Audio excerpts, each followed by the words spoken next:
Hello, friends. Today I'm so excited to have you for this episode of the Enneagram and Marriage podcast, where we talk about understanding your arrows, how stress and growth show up in marriage. This is the kind of episode we haven't done since way back in season one, if you can believe it. Old vault. Maybe you've recently dug it back up. More than likely, you joined our podcast circuit much later. And I'm so excited to get the chance to tell you more about your Enneagram arrows, how they work. And this is going to be a robust episode, but in our even deeper dive on Apple episodes, we're also doing a companion episode to this one. If you're just like, I am a deep dive subscriber, you can also listen to the even deeper dive over the next few weeks on this topic. Try to have something for all levels of learners here. So excited you're here with me. Some of you are wondering, what are those arrows I always see with the Enneagram? And if you're just brand new to the Enneagram and you do not want to learn about other parts of your type, you just want to stick with your main type for now, that is okay. But if you are here and you're like, yes, I am curious about what other personality types I might resemble or look like, or I already know about my arrows and I just want to dive in a little more with some healthy tips, stay right here. You're in the right place. So glad you pressed play. Also, do not forget about our Enneagram Relationship Intensive. If you are somebody who's in the throes of it right now, I'm going to be taking a 6-week journey, deep diving with you one to one and also as a group. So make sure you check out the show notes for the Enneagram Relationship Intensive. So many great bonuses, time together, strategic blueprint for your pairing, and so much more. And I also want to let you know we have something else fun in the show notes, which is the free seminar for those multifaceted women who are out there like, I just want some help learning how to balance my life. I'm so grateful to be part of the Wholehearted Abundance Summit with Amy Wicks this year, 2025. I love seeing what our conference planners that we love to pair with have each year for us. And some of them we can pair with well. And this is one of those fits where I'm like, yes, this was an easy yes. Amy and I are true friends, Enneagram Sevens together, and she is awesome at organizing events like this, summits online, but also has some live components. So check that out in the show notes as well. I'm going to be joined by speakers like Jackie Brewster, Dr. Dalton Smith. We've had both of them on the pod and so many others as well. So lots of good, fun things for you, both the deep dive intensives as well as the events that are lighter and just ready for you either way. Today, right here and right now, take a nice deep breath as we talk about arrows and center yourself to just think about for a moment you and your partner. And maybe as our marriage mission today, we can remember that although our partners have a certain type, they don't always look like that type. For instance, my Instagram this week was flooded with curious people when we shared a post about how people tend to look when they're in their highest levels. And it's not just like their type, but also types that they're accessing on either of their arrow levels, which we'll get into in a bit. And people were like, oh my goodness, like, what are you talking about? I'm a 1 or I'm a 6, and I don't normally hear this about myself. And it was such a great way for me to see a lot of people are new to the Enneagram and don't understand that there's capacity for growth and expansiveness around your typical type features, quite a lot.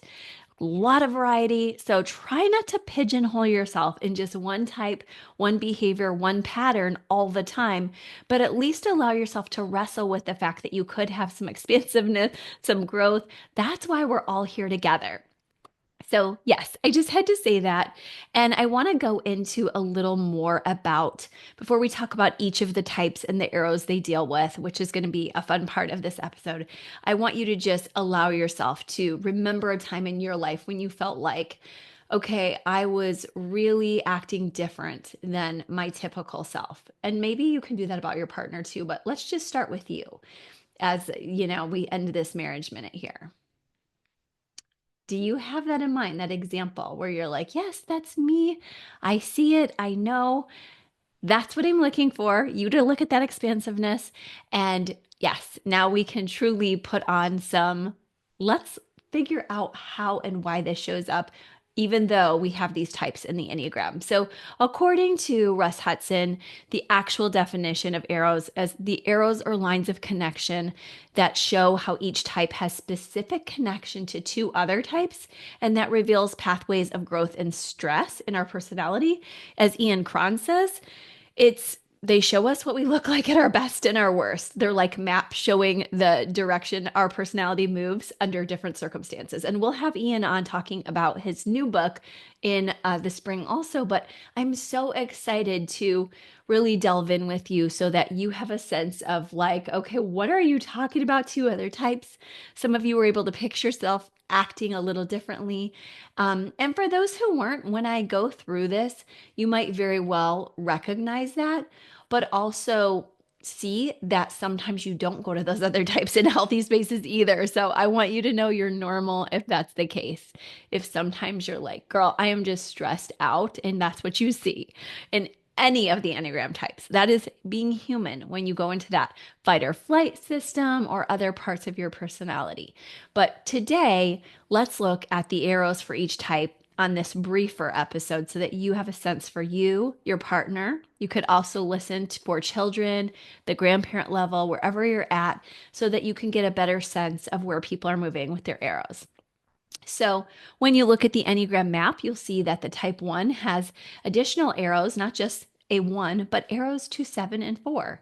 And so their move towards 7 in growth is becoming more spontaneous and joyful. Their move toward 4 in stress is becoming more emotional and could be critical because, as you know, 4s can be self critical, envious. And I'm married to a 1, and I see him in his 7 and 4 a lot. So I want you to know that's probably likely as you look at yourself and your partner is you see their main type, and then you see these arrows.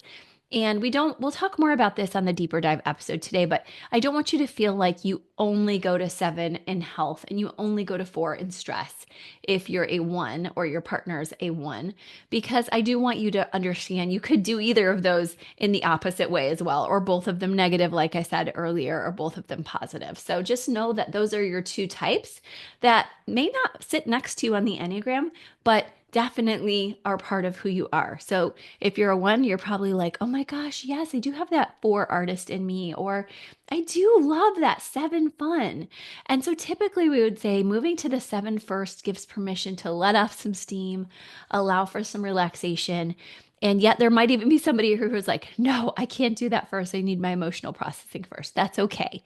You can take whatever journey you like, but hitting all of those spaces will make you more expansive. And that's the goal, so that in your marriage, you're not just one pattern, that your partner sees this robust person and that you allow yourself growth in more than just one area.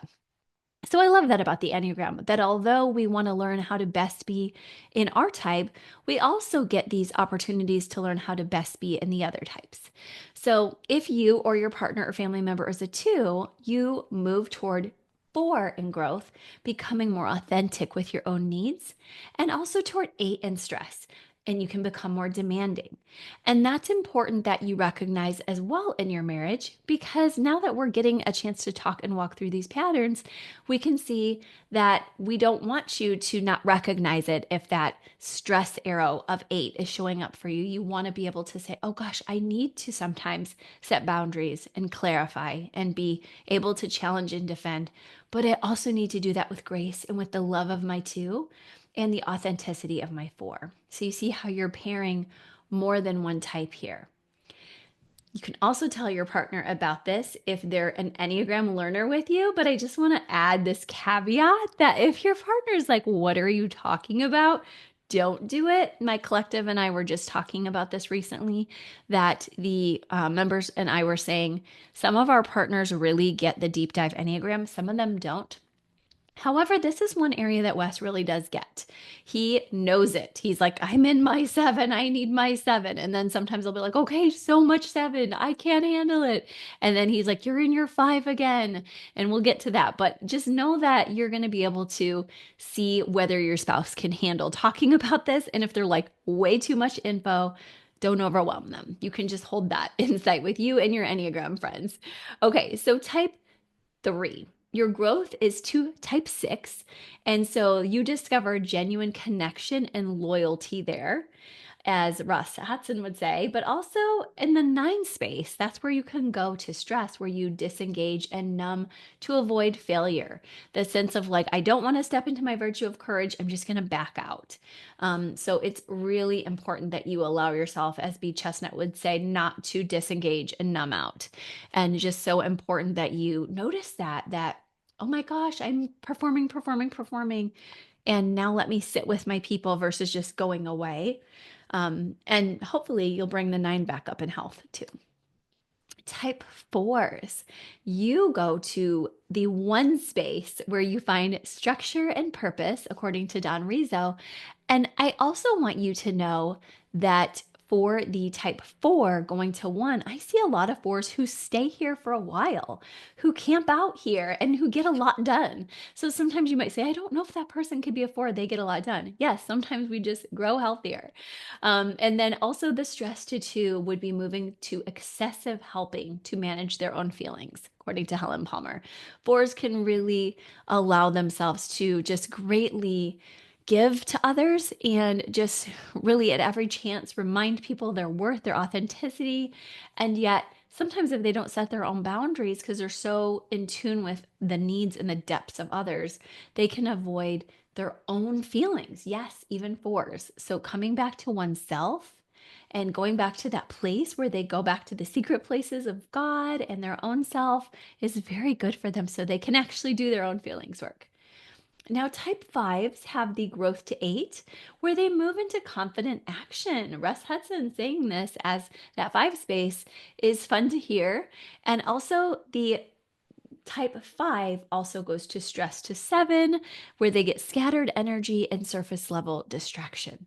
So that 7 space really is easy to have the FOMO and squirrel away, and just that's what 5s can do when they're not as healthy, is not necessarily go to the high side of 7. And so you want to bring that up and say, no, I'm going to bring up the high side of 7 where I believe that I'll have enough energy to do a lot of the things, but not so many that it becomes scattered. Maybe I see my day's to-do list and I forget that I have the expansiveness opportunity and I think it can only do one thing, and I realize I can do about 3 and maybe I can't do 10.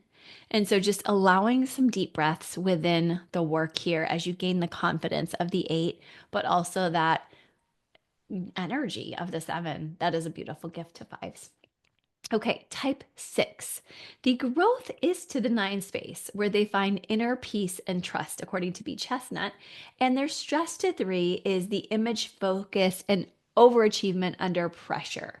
And that's important that you see that sometimes 6s, we don't hear a lot about that. We hear about them just being worried, but sometimes they really do have a lot of image issues and really want to make sure that they cross every T, dot every I, just like a 3 in goal get, but so much goal getting that they can even become scattered and actually allow themselves to look a lot like that 7 wing also in the scattering, and that 3 that's not stopping. Like those are just hard positions for the 6, even if they do them seemingly well. It won't be as healthy as if they're like, oh no, I go to 3, but I balance that with my healthy 9 of rest. Okay, now type 7s. We really grow at the 5 space, as I alluded to earlier, and we develop depth and focus. And we allow ourselves to pause, to ponder, to push through walls that seemingly feel too big for us. When we get to that end of something and we find I'm going to finish it, I find that I love to not finish sometimes when I'm in that scattered space, but when I'm in my 5 space, I'm able to say, yes, you don't have to fear endings as much. It's still there, but you can notice it and you can allow yourself to say, this is actually going to feel really good and healthy once I push through. And then the negative space can be that 5 of, that 1 of becoming critical, becoming rigid. And I can find that that can be internal or external. So 7s, being extroverts most of the time, do that outwardly towards others, but they can do it towards themselves too. So watch for that either way if you're a 7, and instead allow for some focused time with God to hear, from just God's word, if you're a person of faith, or from other spaces and people that you trust that will remind you if internally you're just exercising all this garbage. And I just want for you to have healthy thinking. And I know that you need that if you're a 7, because you can go to that 1 in a hard place. And that's where my course comes into if you need extra help with that. Now, if you're an 8, you have a growth space to 2, as Ian Cron would say, as you access your heart and your vulnerability and you put it all out there and you let people know you care about them. I love when 8s do this. I see this with the teen girls I mentor, and they just honestly are like, oh my gosh, they're so good at this. And also the 8s in our collective. I love Kathleen is an encourager in our collective and others. And I just love hearing from her, Melanie, and other 8s in my personal life as well that have really just shown huge heart moments. And boy, does that bless me as a 7. So this is very possible. The stress, unfortunately, to 5 can be big too. The withdrawing, detaching when overwhelmed, B. Chestnut says, and also just that sense of, I've got this, I don't need anyone. And that's very easy for them to get looped into because 8s, 5s, and 2s, if you think about it, if you're like really Enneagram nerding out with me, this is a harmony group that is also called the rejection triad. So 8 has all 3 of these types within their arrow work, which means they're going to have an easier time. Like, let me reject you before you reject me. They can come off as overly competent in order to avoid feeling vulnerability. And so just know that there's a lot of potential for you to go toward 2 healthily to counter that internal movement that's so easy and natural for 8s. Okay, last but not least, the 9. The growth to 3 is very important for 9s because they find motivation and initiative, according to Don Rizzo. And that's a beautiful space for 9s because they're often lacking motivation and not feeling competent. And then people are wondering, because humans can read nonverbal so well, and they're like, oh, that person's not competent. I don't want to be near them. And then 9 feels ignored. And it's this whole process that if you don't know they're a 9 and you're not doing your intentional work, you guys could miss each other. And the beautiful gifts of this 3 space where the 9 is showing up for themselves with motivation and initiative. Often they can do body work to get to this space of just like, let me get out there, put one foot in front of the other, and allow that initiative to show up more when they get that activation in their bodies, a little bit of dopamine going, happy hormones. And that is so important for 9s. And then their stress place to 6 especially comes more if they're not doing that healthy move to 3. And that's when anxiety and doubt emerge under pressure. And so for a 9, it just ends up looking like a lot of worry, some OCD. I've seen most of the 9s I know, and it's like all of their anger and frustration is undigested, and deeper than that is the sadness and worry. And so these arrows show us that we have other paths we can take. We don't have to just go there in unhealth. And if you're wondering, how do I show up healthy in each type? Then go back to our episodes on the different types that we have all throughout all the seasons. And you can find, maybe I've been only looking at the type 4 episodes, but I also see that I have a relationship to 2. I'm going to look at those episodes. Or I'm going to, probably you have a copy of my book, The Enneagram in Marriage. I'm going to read about that type. So just allow yourself to keep studying the positions on the arrows. And also, the spiritual perspective is there too, that, like I said, these are paths to wholeness and integrating parts of ourselves we might otherwise reject. So it's like I said, this person on my Instagram, it just felt a little like I felt sad for them when they're like, oh no, I can't ever be different. And that's exactly what you don't want to do with the Enneagram, is limit yourself that you can't grow to these beautiful spaces. So I'm really thankful and excited that we know we can. You know this from me. You're hearing it, being reminded, and I want to just challenge you to keep growing in these beautiful ways. Also, join us on the deeper dive episode if you're like, I need more. This was juicy. I am right here for you. Also, our courses are here for you, the Enneagram Relationship Intensive, as well as the Wholehearted Abundance. I cannot wait for that summit too. Everything's in the show notes. I'll talk to you soon. Bye bye.